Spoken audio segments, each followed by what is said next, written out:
స్థానిక సంస్థల రెండు ఉన్నాయి ఇలా. ఈ స్థానిక సంస్థలు అంటే ఉన్నాయి కదా, ఇప్పుడు స్థానిక సంస్థల ఎన్నికల బాధ్యత, ఈ స్థానిక సంస్థల ఎన్నికల బాధ్యత మీదే అని చెప్పేసి రేవంత్ రెడ్డి ఎమ్మెల్యేలకు చెప్పిండంట. ఎవరికి? ఎమ్మెల్యేలకు. రేవంత్ రెడ్డి ఎమ్మెల్యేలకు చెప్పాడట. దీని వెనకాల ఎమ్మెల్యేలు సంకలు గుద్దుకోవాల్సినటువంటి అవసరం ఏం లేదు. దీని వెనకాల మొత్తం వేరే ఉన్నది. స్థానిక సంస్థల ఎన్నికల బాధ్యత మీరే గెలిపించుకురావాలి సర్పంచులను అని చెప్పిండంట. అసలు దీని వెనకాల ఉన్న ఉద్దేశం ఏంటి తెలుసా? దీని వెనకాల ఉన్న ఉద్దేశం ఏంటి తెలుసా? ఎందుకంటే స్థానిక సంస్థల ఎన్నికలలో గెలిచే పరిస్థితులు లేవు. దీంతోపాటు ఇంకో మాట ఏమన్నాడు? ఏకగ్రీవం 90% ఏకగ్రీవాలపైన దృష్టి పెట్టండి, ఏకగ్రీవాలపైన దృష్టి పెట్టండి అంటా ఉన్నాడు. అంటే ఏం చేయమంటున్నాడు? ఇప్పుడు సపోజు ఏ అంట అయినా కాంగ్రెస్కి వెళ్ళి, బి అంట అయినా బీఆర్ఎస్కి వెళ్ళి, సి అంట అయినా బీజేపీకి వెళ్ళి గెలిచి పోటీ చేస్తున్నారు అనుకో సర్పంచ్ ఎన్నికలల్లో. అంటే సర్పంచ్ ఎన్నికలు అయితే బలపరిచినటువంటి అభ్యర్థులుగా గుర్తులు ఉండవు కాబట్టి. ఇప్పుడు కాంగ్రెస్ ఆయనను ఏకగ్రీవం చేయడం కోసం బీఆర్ఎస్ ఆయనను కొనుర్రి, బీజేపీ ఆయనను కొనుర్రి, మీరు పైసలు పెట్టి లేదా బెదిరియ్యి, రకరకాలు చేసి ఇలా నామినేషన్లు విత్డ్రా చేయించడానికో ఇది ఏకగ్రీవం అయిపోతుంది. ఈ పని చేయరు మీరు అని చెప్తా ఉన్నాడు. ఎందుకంటే ఓట్లు పెడితే కాంగ్రెస్ వాడిని మొగ్గం చూస్తే కూడా ప్రజలు ఓట్లేయడు. ఆయన కాంగ్రెస్ పార్టీ అని తెలిస్తే ఓట్లు వేసినట్టు ఇక ప్రజలు అమాయకులే. ఎందుకంటే నీకు రైతు బంధు రాకపోయా, రుణమాఫీ కాకపోయా, ఏవి కాకపోయినా కానీ మనం ఇంకా కూడా ఓట్లు వేస్తున్నాం అంటే మంచిగానే ఉంది, ఏం కాదు, ఇట్లా ఎన్ని మోసం చేసినా ఏం కాదని చెప్పేసి జనం కూడా, ఈ కాంగ్రెస్ పార్టీ కూడా ఇంకా ఎక్కువ మోసం చేసే అవకాశం ఉంటుంది. సో కాబట్టి ఇట్లా మనకు ఓట్లు వేస్తారో ఏరో డౌట్ ఉంది రేవంత్ రెడ్డికి. రేపు సర్పంచ్ ఓట్లు పెడితే వేస్తారో ఏరో మనకు డౌట్ ఉన్నది. అందుకని ఏకగ్రీవాల మీద దృష్టి పెట్టండి. 90% అంట. ఇక చూడండి, 90% పంచాయతీలను ఏకగ్రీవం చేసే బాధ్యత ఎమ్మెల్యేలేదంట. 90% ఏంది? 10 ఎక్కడ ఏకగ్రీవం? ఇప్పుడు ఎన్నిక అనేది ప్రజాస్వామ్యంలో మంచి పద్ధతి, ప్రజల అభిప్రాయాన్ని గౌరవించినట్టు. నువ్వు ఏకగ్రీవం అంటే ప్రజాస్వామ్యాన్ని కూలి చేసినట్టు. ఏకగ్రీవం అంటే ప్రజలందరూ కలిసి ఇంకెవరు పోటీ చేయొద్దు, ఈయనను మాత్రమే నిలబెడదామన్నప్పుడు మాత్రమే అది ఏకగ్రీవం అవుతుంది. అడ్డదారులలో నామినేషన్ వేసిన వాళ్ళని పైసలు ఇచ్చో, భయపెట్టో, అయాననో భయాననో భయపెట్టించి నువ్వు ఏకగ్రీవం చేస్తే అది ప్రజాస్వామ్యంలో ఏకగ్రీవం కౌంటెట్ అవుతుంది.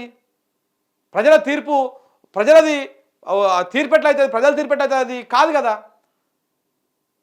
మరి ఇలాగనే సేమ్ అట్లనే ఎమ్మెల్యేలను కూడా ఏకగ్రీవం చేసుకుంటే అయిపోతుంది కదా. మరి సర్పంచ్ మన ముఖ్యమంత్రిని కూడా ఏకగ్రీవం చేసి ఎన్నుకుంటే అయిపోతుంది కదా.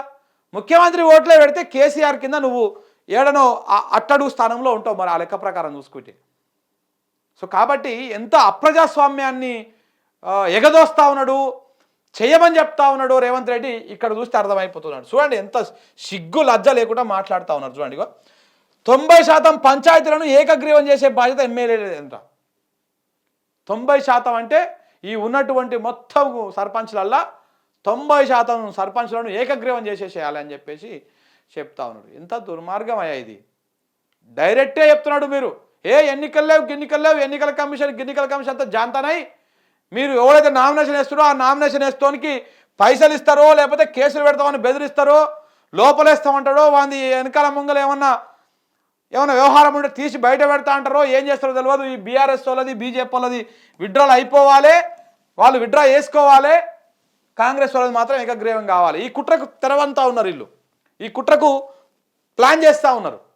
అందుకే ఏకగ్రీవం అనే కార్యక్రమం, 90% ఏకగ్రీవం అనే కార్యక్రమాన్ని ముంగలకు తీసుకొస్తారు. ఎంత దుర్మార్గం ఇది.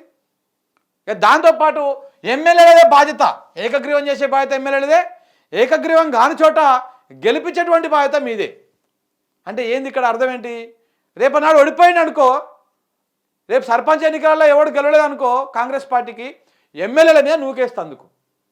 మంచి వస్తేనేమో రేవంత్ రెడ్డి తీసుకుంటాడు ఖాతాల, ప్రభుత్వం తీసుకుంటుంది ఖాతాల. చెడు వస్తేనేమో స్థానిక ఎమ్మెల్యే మీద నీ సావు నువ్వు సావురా అని చెప్పేసి వాళ్ళ మీద నూకేస్తారు అన్నట్టు. పెడితేనేమో పెళ్లి, లేకపోతేనేమో ఇంకో తిరిగి అన్నట్టుగా. మంచి జరిగితేనేమో రేవంత్ రెడ్డి ఖాతా ఈరుడు సూర్యుడు అన్న పోటుగాడు మొనగాడు అని చెప్పేసి సోషల్ మీడియాలో, మెయిన్ స్ట్రీమ్ మీడియాలో ప్రకటనలు యాడ్లు చేస్తారు. ఓడిపోయి కాంగ్రెస్ పార్టీ ఇజ్జత లేకుండా అయిందనుకో, ఎమ్మెల్యేల పంతనం వల్ల ఇట్లా అవుతా ఉన్నది, ఎమ్మెల్యేలు చక్కగా పనిచేస్తారని చెప్పేసి ఎమ్మెల్యేల మీదకు నూకేస్తారు. అందుకే బాధ్యత మీదే అని చెప్తా ఉన్నాడు రేవంత్ రెడ్డి. తెలివి కల్లోడు చాలా అని చెప్పినా కదా. ఇలాంటి సాగు తెలివితేటలు ఉంటాయి ఆయన దగ్గర. అభివృద్ధి కార్యక్రమాలు ప్రజలకు మంచి చేసే కార్యక్రమాల కోసం తెలివి ఉండదు. సాగు తెలివితేటలు ఇవన్నీ రాజకీయ నాయకుడికి ఉండే సాగు తెలివితేటలు అంటారు దీనిని. తప్పించుకొని తిరిగేటువంటి వ్యవహారం, అబద్ధంకి అబద్ధం, అబద్ధానికి అబద్ధం, ఇట్లా అబద్ధాలు చెప్పుకుంటా చేయటువంటి వ్యవహారం తప్ప ఇంకొకటి ఏం లేదు. సో కాబట్టి ఇట్లా రేవంత్ రెడ్డి గారు ఎమ్మెల్యేలకు బాధ్యత అప్పగిస్తున్నారంటే అబ్బా వాళ్ళు ఏదో మొత్తం ఇట్లా ఛాతి ఉప్పొంగినట్టుగా మీరు ఫీల్ కాకూడదు, ఏదో పెద్ద గౌరవం లెక్క, అది మీ మీద పెద్ద గుదిబండ పెడతా ఉన్నాడు ఆయన. బాధ్యత అంటున్నాడు కదా. ఇంకొకటి సర్పంచ్ ఎన్నికలకు అయ్యే ఖర్చు ఉంటుంది చూసినావా, అవి కూడా మీరే పెట్టుకోవాలి, పార్టీకి ఇటు ఏమి ఇయ్యదు అని చెప్పేసి అట్లా కూడా చెప్తా ఉన్నాడు. ఇక మీకు మాకు దోసుకోవడానికి సరిపోతలేదు, ఇక ఇచ్చుడు కార్యక్రమం ఏం లేదు, మీరే ఇచ్చుకోవాలి, సర్పంచులకు మీరే చేసుకోవాలని కూడా చెప్పిండు. అంటే ఇదంతా కథ ఏంది, ఇటునేమో ఏకగ్రీవాలు చేసేసి ప్రజాస్వామ్యాన్ని కూలి చేయండి, ప్రజల తీర్పును మొత్తం ప్రజల తీర్పుకు వ్యతిరేకంగా ఇది చేయండి అనేమో ఒకవైపే దోస్తా ఉన్నాడు, ఇంకొక వైపేమో ఎమ్మెల్యే మీద బాధ్యత పెట్టేసి చేతులు దులుపుకుంటా ఉన్నాడు. ఇది జరుగుతున్నటువంటి వ్యవహారము. రేపు పంచాయతీ ఎన్నికల్లో కూడా ప్రజలారా గుర్తుపెట్టుకోండి, పంచాయతీ ఎన్నికల్లో చాలా అక్రమాలు జరగబోతా ఉన్నాయి. నిన్న రేవంత్ రెడ్డి ఏదైతే ఎమ్మెల్యేలకు దిశానిర్దేశం చేసేటువంటి కార్యక్రమంలో చెప్పిండో ఈ పంచాయతీ ఎన్నికల గురించి, ఇది కంప్లీట్గా ఒక అప్రజాస్వామికమైనటువంటి ఎన్నికలు జరగబోయేటువంటి అవకాశం కనపడతా ఉంది. ఎన్నికల కమిషన్ కానీ, న్యాయస్థానాలు కానీ, మేధావులు కానీ, జర్నలిస్టులు కానీ ఒకసారి దీని మీద ఫోకస్ పెట్టాలి.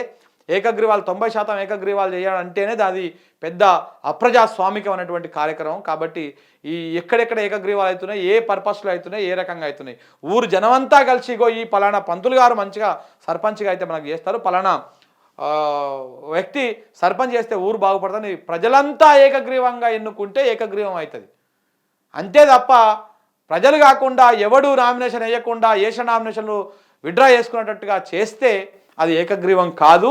ఆ ఏకగ్రీవాన్ని కౌంట్ తీసుకోవద్దు అనేది ప్రజాస్వామ్యవాదులు కానీ, ఈసీ కానీ, ఎన్నికల కమిషన్ కానీ చూడాలి. మరి వీళ్ళందరూ ఏం చేస్తారు, రేపు ఏం చేయబోతున్నారు అనేది చూడాల్సినటువంటి అవసరం ఉన్నది. చాలా చాలా కుట్రలు అయితే పన్నుతా ఉన్నారు వీళ్ళు ఈ రకంగా చూస్తుంటే.